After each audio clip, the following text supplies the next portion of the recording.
नमस्कार, मैं शिवराम चौधरी स्वामी केशवन शिक्षण संस्थान की ऑनलाइन क्लासेज में आप सभी का स्वागत करता हूं। जैसा कि हमने पिछले वीडियो में कक्षा 6 इतिहास पुस्तक के तीसरे अध्याय का अध्ययन किया था, उसमें कुछ शेष रह गया। आज हम उसका अध्ययन करेंगे। तो देखिए, उसमें हमने यहाँ तक अध्ययन किया था, यानी मोहरों की बात चल रही थी, है ना। मोहरों का प्रयोग सामान से भरे उन डिब्बों या थैलों को चिन्हित करने के लिए किया जाता होगा जिन्हें एक जगह से दूसरी जगह भेजा जाता था, यानी उनका निर्यात या आयात किया जाता था, है ना। थैले को बंद करने के बाद उनके मुहानों पर गीली मिट्टी पोतकर, यानी जो किनारे थे, मुंह था जो, है ना, डिब्बों का, उस पर गीली मिट्टी को लगा करके उन पर मुहर लगाई जाती थी, है ना। मुहर की छाप को मुहरबंदी कहते थे। ठीक है। अगर ये छाप, देखिए आपको दिखाई दे रही है, देखिए छाप, है ना। अगर यह छाप टूटी हुई नहीं होती थी तो यह साबित हो जाता था कि सामान के साथ छेड़छाड़ नहीं हुई है। यानी ये इस बात का सबूत था कि अगर जो सामान के ऊपर, डिब्बे के ऊपर जो मोहर लगी हुई है ना, वो टूटी हुई नहीं है, तो ये उससे साबित होता था कि उसके साथ, सामान के साथ कोई छेड़छाड़ नहीं हुई है। ठीक है। अब देखिए, आज भी मोहर का प्रयोग होता है ना, हम सब जानते हैं, है ना। पता लगाओ कि मोहरों का उपयोग किस लिए किया जाता है ना। किसी चीज़ को प्रमाणित करने के लिए, है ना, भी मोहर का प्रयोग किया जाता है। ठीक है। अगला बिंदु देखिए, सभ्यता के अंत का रहस्य, यानी ये जो सभ्यता थी, इसका अंत किस प्रकार हुआ, क्यों हुआ, है ना। क्या कारण ऐसे बने जिससे इस सभ्यता का अंत हो गया, ये सभ्यता समाप्त हो गई। तो इसके बारे में हम जानकारी प्राप्त करेंगे। लगभग 3900 साल पहले, यानी 3900 वर्ष पहले एक बड़ा बदलाव देखने को मिलता है। यानी इस समय एक बहुत बड़ा बदलाव एक तरह से आया और अचानक लोगों ने इन नगरों को छोड़ दिया। जो सभ्यता यहाँ पर विद्यमान थी, जो नगर बसे हुए थे, लोगों ने इन नगरों को छोड़ दिया, यहाँ से पलायन कर गए। ठीक है। लेखन, मुहर और बाटों का प्रयोग बंद हो गया। जो आपको पिछले अध्याय में बताया गया कि मोहरों का प्रयोग किया जाता था, बाट जो थे, है ना, पत्थर से बनाए जाते हैं, उनका प्रयोग किया जाता था लेन देन में। दूर दूर से कच्चे माल का आयात काफ़ी कम हो गया। जो कच्चे माल का आयात निर्यात ईरान, इराक और अफगानिस्तान, दूर दूर प्रांतों से जो होता था, वो आयात भी बंद हो गया या कम हो गया, है ना। मोहनजोदड़ो में सड़कों पर कचरे के ढेर बनने लगे, जल निकास प्रणाली नष्ट हो गई और सड़कों पर ही झुग्गी नुमा घर बनाए जाने लगे। यानी एक तरह से ये जो सभ्यता थी, ये पतन की ओर अग्रसर होने लग गई। ठीक है। यह सब क्यों हुआ, कुछ पता नहीं। यानी ऐसा क्यों हुआ, इसका कुछ पता नहीं है। कुछ विद्वानों का कहना है कि नदियाँ सूख गई थी। यानी ये जो ज़्यादातर जो प्रायस्थल थे, सभ्यताएं थी, नदियों के किनारे विकसित हुई। और ऐसा कुछ इतिहासकार मानते हैं कि नदियाँ जो थी, नदियों का जो जल था वो सूखने लग गया। अन्य का कहना है, यानी कुछ और का मत अलग है विद्वानों का। उनका क्या कहना है कि जंगलों का विनाश हो गया। जो बड़े बड़े जंगल थे, है ना, उनका विनाश हो गया। तो मनुष्य के लिए जीवन जो था मुश्किल हो गया, है ना, क्योंकि ना तो उसको वो पशुपालन कर सकता था, है ना उसे बहुत सारी अपने दैनिक जीवन की जो आवश्यकता की वस्तुएं हैं वो वनों से प्राप्त हो सकती थी। ठीक है। इसका कारण ये हो सकता है कि ईंटें पकाने के लिए ईंधन की जरूरत पड़ती थी। यानी हम जानते हैं कि जंगलों से, वनों से लकड़ियाँ प्राप्त होती हैं और उनके द्वारा ईंटों को पकाया जाता था। तो इसका कारण ये भी हो सकता है कि ईंटें पकाने के लिए ईंधन की जरूरत पड़ती थी, है ना। इसके अलावा मवेशियों के बड़े बड़े झुंडों से चारागाह और घास वाले मैदान समाप्त हो गए होंगे। कुछ इलाकों में बाढ़ आ गई, लेकिन इन कारणों से यह स्पष्ट नहीं हो पाता है कि सभी नगरों का अंत कैसे हो गया, क्योंकि बाढ़ और नदियों के सूखने का असर कुछ ही इलाकों में हुआ होगा। यानी ये अनुमान जो लगाए गए थे, है ना, कि नदियाँ सूख गई, है ना, जंगलों का विनाश हो गया, तो इस बात से भी ये स्पष्ट नहीं हो पाया, ये खुलकर के सामने नहीं आया, है ना, क्या कि ऐसा पूरे क्षेत्र में थोड़ी हो सकता है ना। यानी कुछ जो इलाके थे उनमें ऐसा हो सकता है, क्या सब इलाकों में इसका असर हुआ होगा, है ना।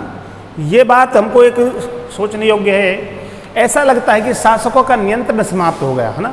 यानी कुछ इतिहासकारों का यह मानना है कि वहाँ पर जो शासक थे, शासक वर्ग जो था, शासन किया करता था, उनका नियंत्रण समाप्त हो गया, है ना।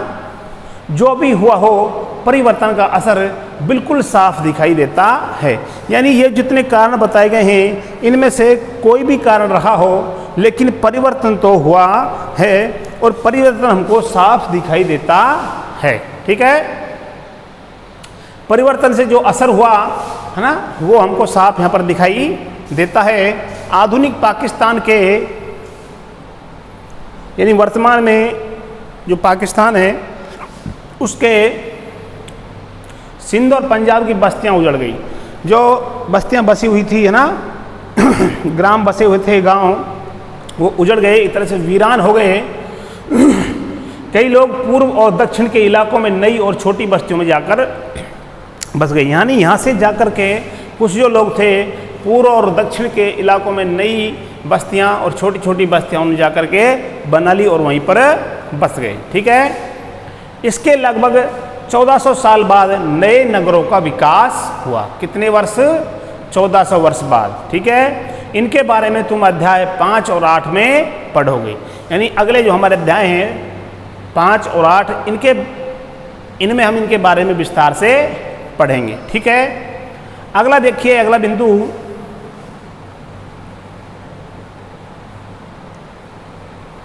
ये देखिए अन्यत्र, यानी अन्य जगह, है ना। अपने एटलस में मिस्र ढूंढो। क्या ढूंढना है? मिस्र। ठीक है, नील नदी के आसपास वाले इलाके को छोड़कर मिस्र का अधिकांश भाग रेगिस्तान है।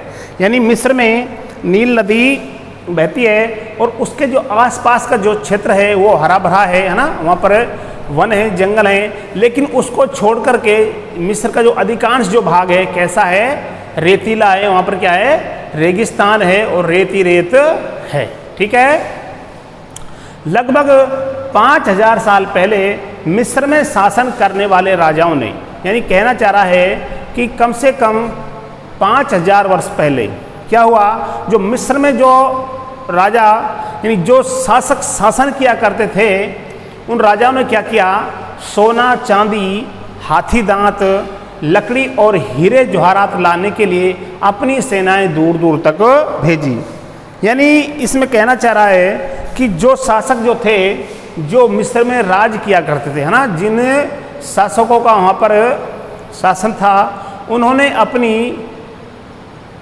सेनाएं जो थी, है ना, उनके द्वारा जिन सेनाओं को गठन किया गया था, उन सेनाओं को और कुछ वस्तुएं लाने के लिए, जैसे सोना, चांदी है, हाथी दांत है, लकड़ी है और हीरे जवाहरात, है ना, बहुमूल्य वस्तुएं लाने के लिए अपनी सेनाओं को दूर दूर तक भेजा कि आप जाइए और वहाँ से ये वस्तुएं लेकर के आइए। ठीक है, इन्होंने बड़े बड़े मकबरे बनवाए जिन्हें पिरामिड के नाम से जाना जाता है। ठीक है, इन शासकों ने क्या किया?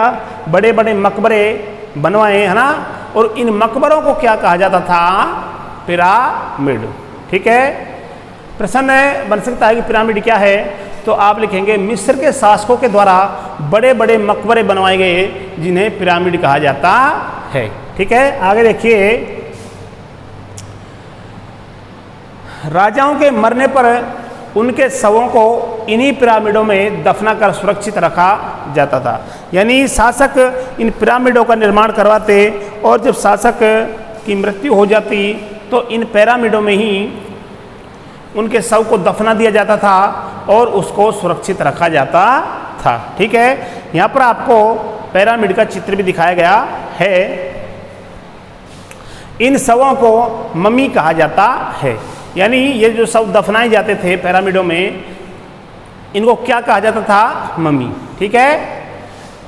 उनके शवों के साथ और भी अनेक चीज़ें दफनाई जाती थी। यानी जब शव कब्र में दफनाए जाते थे तो उसके साथ कुछ अन्य वस्तुएं भी वहाँ पर दफनाई जाती थी। ठीक है, देखेंगे इनमें खाद्यान्न, पेय, वस्त्र, गहने, बर्तन, वाद्य यंत्र, हथियार और जानवर शामिल है। यानी जो वस्तुएं है ना, जो वस्तुएं इनके साथ कब्रों में दफनाई जाती थी, उन वस्तुओं में कुछ ये प्रमुख वस्तुएं हैं, जैसे खाद्यान्न यानी खाने की कुछ वस्तुएं, पेय यानी पीने के जल वगैरह, है ना, वस्त्र जैसे कपड़े, उसके गहने आभूषण, कुछ बर्तन, है ना, कुछ वाद्य यंत्र, जो वाद्य यंत्र अपन जानते हैं बजाने के जो होते हैं, हथियार वगैरह, और जानवर भी। कभी कभी कब्र में मानव की देह के साथ, है ना, वहाँ पर किसी जानवर को भी दफनाया जाता था, जिसे पीछे हम पढ़ चुके हैं। एक जगह मानव के साथ बकरी के नरकंकाल के साथ, मानव के नरकंकाल के साथ बकरी के अस्थि पंजर भी हमको प्राप्त हुए हैं। ठीक है। कभी कभी शव के साथ उनके सेवक और सेविकाओं को भी दफना दिया जाता था, है ना। जो शासक वर्ग जब था, जो राजा थे, उनके साथ साथ कभी ऐसा होता था कि उनके जो सेवक थे, है ना, दास और दासियाँ, सेवक सेविकाओं, उनको भी दफना दिया जाता था। ठीक है। दुनिया के इतिहास में शवों को दफना की परंपरा को देखते हुए मिस्र में सबसे ज़्यादा धन दौलत खर्च किया जाता था। यानी सबसे अधिक अगर दफनाने में कहीं धन दौलत खर्च किया जाता था तो इतिहास में, दुनिया के इतिहास में, विश्व में सबसे ज़्यादा एक तरह से मिस्र में किया जाता है। कहाँ पर है? मिस्र में। ठीक है। और ये आपको देखिए, ये पिरामिडों के आपको चित्र दिखाई दे रहे हैं, है ना। अब देखिए इसमें क्या है, क्या तुम्हें लगता है कि मरने के बाद इन राजाओं को इन चीज़ों की जरूरत पड़ती होगी? ये लेखक कहना चाह रहा है कि आप क्या ऐसा सोच सकते हैं कि क्या मरने के बाद भी राजाओं को, है ना, ऐसी जो चीज़ें इनके साथ दफनाई जाती थी, क्या इनकी ज़रूरत पड़ती होगी? तो अपन सोच सकते हैं कि ऐसा कुछ नहीं था, लेकिन उस समय की कुछ धार्मिक मान्यताएं ऐसी थी, उनके आधार पर इनको दफनाया जाता था। ठीक है। आगे हम देखते हैं, यानी आगे कल्पना करनी है, यानी एक तरह से प्रश्न है, तुम अपने माता पिता के साथ 4000 साल पहले लोथल से मोहनजोदड़ो की यात्रा कर रहे हो, है ना। ये बताओ कि तुम यात्रा कैसे करोगे। यानी हमको कल्पना करनी है, मन में विचार लाना है कि तुम अपने माता पिता, यानी हम ऐसा सोचेंगे कि हम अपने माता पिता के साथ 4000 साल पहले, सोचना है ना, यानी हमको अतीत में जाना है और क्या सोचना है कि 4000 साल पहले लोथल से और मोहनजोदड़ो, है ना, ये हमको यात्रा करनी है। तो ये बताओ कि तुम यात्रा कैसे करोगे। तो हमको पता है कि उस समय यात्रा करने के कोई साधन उपलब्ध नहीं थे। मानव जो था एक स्थान से दूसरे स्थान पर पैदल ही यात्रा करता था। ठीक है। तुम्हारे माता पिता यात्रा के लिए अपने साथ साथ क्या लेके जाएंगे और मोहनजोदड़ो में तुम क्या देखोगे। यानी यात्रा के लिए जाएंगे तो अपने खाद्यान्न की वस्तुएं, कुछ आवश्यक वस्तुएं साथ लेकर के जाएंगे और वहाँ जाकर के हम मोहनजोदड़ो में जो हमको पुरास्थल मिले हैं उनकी जानकारी प्राप्त करेंगे। तो आज के वीडियो में इतना ही। अगले वीडियो में आपसे फिर मुलाकात होगी। तब तक के लिए नमस्कार, धन्यवाद।